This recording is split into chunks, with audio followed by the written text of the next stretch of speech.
बिस्मिल्लाहिर्रहमानिर्रहीम। टेक्स्ट और study of Quran. आज के लेक्चर के अंदर हम सूरतुल आदियात का मुताला करेंगे। तरतीब के एतबार से ये 100 नंबर सूरत है और आज के लेक्चर में हम सिर्फ इसके मौजू और मजमून के मुतालिक चंद बातें पढ़ेंगे। इस सूरत के अंदर आखिरत का जो मुनकर है उस शख्स के बारे में ये कहा गया है कि वो जब आखिरत का इनकार करता है तो किस अखलाकी पस्ती के अंदर गिर जाता है।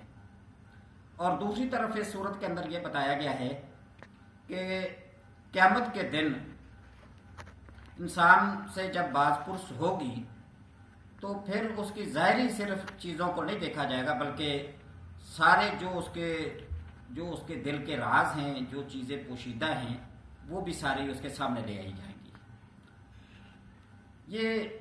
मक्की सूरत है और उस ज़माने के अंदर के जब अरब की हालत बड़ी बिगड़ी हुई थी और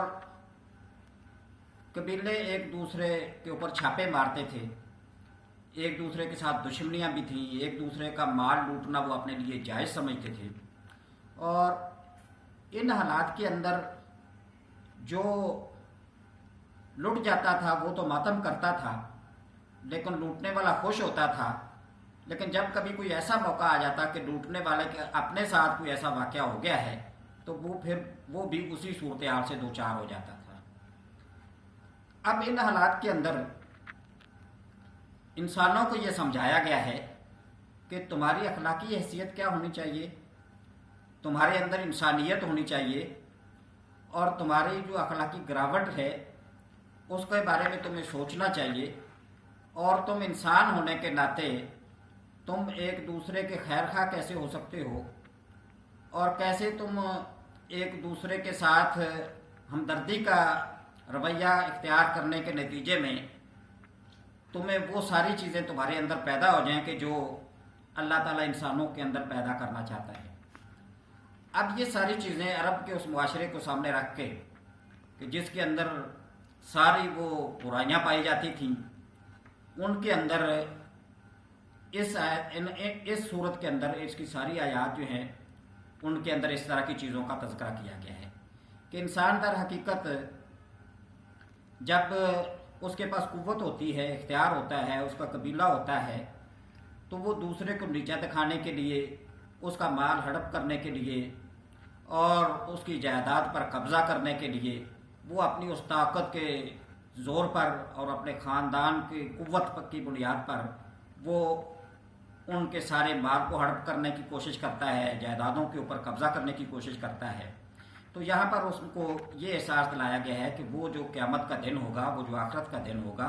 उसके अंदर जो है ये सारी चीज़ें ये तुम्हारे किसी काम नहीं आएंगी, तुम्हारा ख़ानदान किसी काम नहीं आएगा और जो तुम्हारी ये कुव्वत है ये तुम्हारे किसी काम नहीं आएगी। और इसी तरीके से साथ साथ ये बताया गया कि ये जो चीज़ें ज़ाहिरन तुम करते हो और जो तुम्हारे दिलों के अंदर छुपी हुई चीज़ें होती हैं और जो तुम अपने दिलों के अंदर सोचते हो और जो तुम्हारे ज़हनों के अंदर खुबार होता है, वो भी सारा का सारा वो अल्लाह ताला जानता है और वो तुम्हारे सामने ले आया जाएगा। इस वजह से उनकी एक ऐसी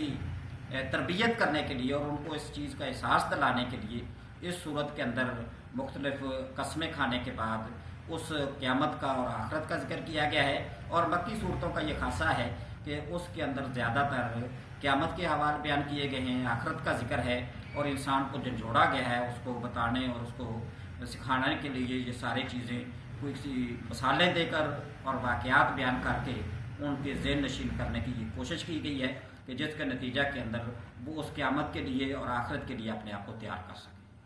वाक़ खुदा वाना।